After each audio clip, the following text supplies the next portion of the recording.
tanongin din natin yung mga nag-file ng kaso. Baka ma-explain nila ng mabuti. Diyan naman sila magaling eh. Para kitang-katag. Do they really know what they are doing?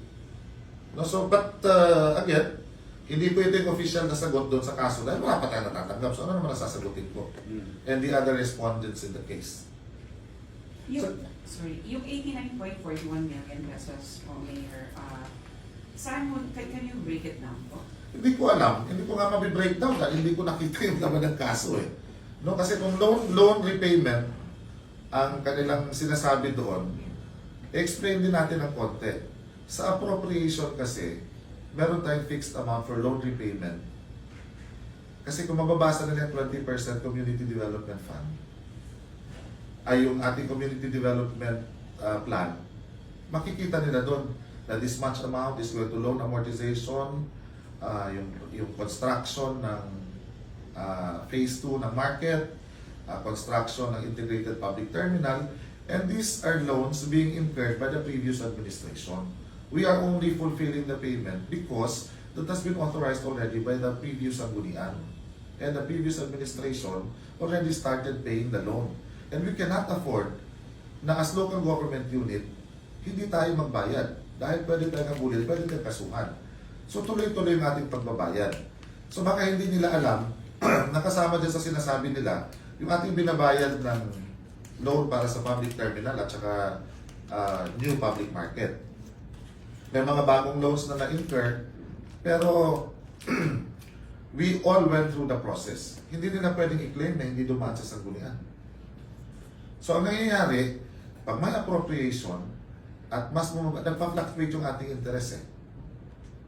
Pag nagkaroon ng savings, nandyan lang yung pera. So natural lang, i-remit lang natin kung ano na yung dapat natin bayaran.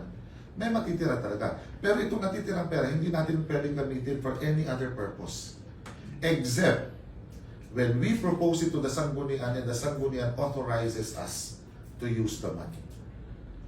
If they want to see the trial balance, they are free to see the trial balance. Now, you can also ask DBP about the status of our loan repayment.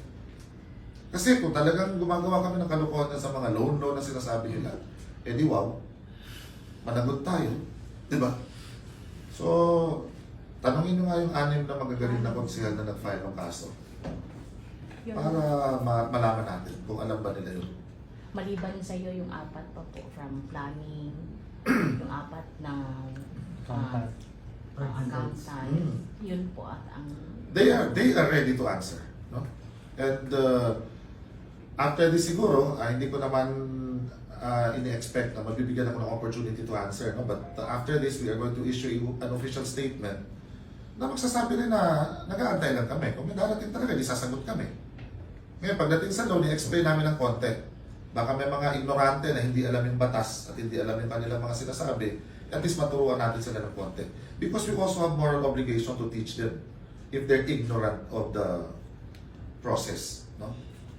So, klaro yan. Dapat alam ng mga taga-sanggunian yan na hindi kami pwedeng hindi magbayad dahil kahit ayaw namin automatic yung kaltas.